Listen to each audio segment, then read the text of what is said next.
ఆంధ్రప్రదేశ్ ప్రభుత్వం రాజధాని అమరావతి అభివృద్ధి పనులను వేగంగా ముందుకు తీసుకువెళ్తుంది. దీనిలో భాగంగా ఇప్పటికే అనేక ప్రాజెక్టులను రాజధాని వేదికగా నెలకొల్పడానికి సిద్ధమైంది. అంతేకాకుండా రాజధాని నలువైపులా కూడా రోడ్ల విస్తరణ చేపడుతూ రాజధాని అమరావతితో అన్ని ప్రాంతాల కనెక్టివిటీ పెంచే దిశగా ఇప్పటికే రోడ్డు మార్గాలను విస్తరిస్తున్నారు. దీనిలో భాగంగా విజయవాడ హైదరాబాద్ జాతీయ రహదారితో అనుసంధానించేందుకు కృష్ణానది పైన ఒక ఐకానిక్ కేబుల్ వంతెన నిర్మించడానికి ప్రణాళికలు రూపొందించింది. ఈ వంతెన నిర్మాణం ప్రజల ప్రయాణాన్ని సులభతరం చేయడం, ట్రాఫిక్ను తగ్గించడం కోసం మాత్రమే కాకుండా అమరావతికి ఒక సాంస్కృతిక శిల్పకళ గుర్తింపు తీసుకువచ్చేలా ఈ డిజైన్లను రూపొందించారు. ప్రభుత్వం 4 విభిన్న డిజైన్లు రూపొందించి వాటిలో ఉత్తమమైన దాన్ని ప్రజలే ఎంపిక చేయాలన్న ఉద్దేశంతో సిఆర్డీఏ వెబ్సైట్లో ఓటింగ్కు పెట్టింది. ఈ 4 డిజైన్లు కూడా కూచిపూడి నృత్యకళ, ఆధునిక ఇంజనీరింగ్ శైలి మేళవింపుతో ఉన్నాయి. దీంట్లో ప్రధానంగా 4 ఆన్లైన్లో పెట్టడం జరిగింది. దాంట్లో మొదటిది రేడియేటింగ్ కేబుల్ బ్రిడ్జ్ అస్తముద్ర రూపంలో దీన్ని నెలకొల్పారు. ఈ డిజైన్ కూచిపూడి నృత్యంలోని అస్తముద్రను పోలి ఉంటుంది. రేడియేటింగ్ స్టైల్లో కేబుల్స్ ఉండటం వల్ల ఇది ఒక శక్తివంతమైన నిర్మాణంగా కనిపిస్తుంది.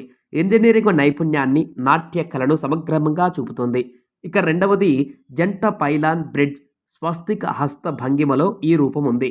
ఎరుపు, తెలుపు రంగులలో రూపొందించిన ఈ డిజైన్ 2 పైలాన్లతో ఉంటుంది. ఇది కూచిపూడిలో కనిపించే స్వస్తిక ముద్రను పోలి ఉంటుంది. ఇది భారతీయ సంస్కృతికి, సాంప్రదాయానికి చిహ్నంగా ఉంటుంది. ఇక మూడవది ఏ ఆకార వంతెన.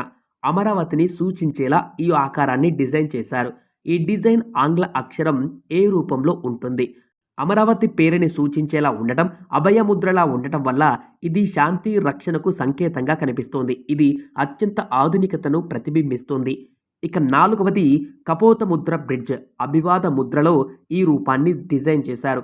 ఈ డిజైన్ కూచిపూడిలోని కపోత ముద్ర ఆధారంగా డిజైన్ చేశారు. చేతులు ఎత్తి నమస్కరించేలా ఉంటూ ఓ స్వాగత ద్వారంలా కనిపిస్తుంది. ఇది సందర్శకులను ఒక సాంస్కృతిక అర్థం కలిగిన అపూర్వ అనుభూతిని కలిగిస్తుంది.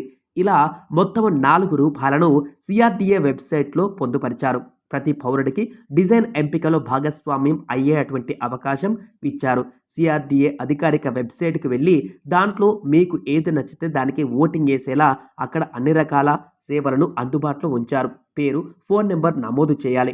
4 డిజైన్లలో మీరు ఇష్టపడేటువంటి ఒక డిజైన్ని అందులోకి వెళ్ళి సెలెక్ట్ చేసుకోవాలి. క్యాప్చా కోడ్ నమోదు చేసి సబ్మిట్ చేయాలి. ఈ ఓటింగ్ ప్రక్రియ పూర్తిగా ప్రజల అభిప్రాయాన్ని ప్రతిబింబించేలా డిజైన్ చేశారు.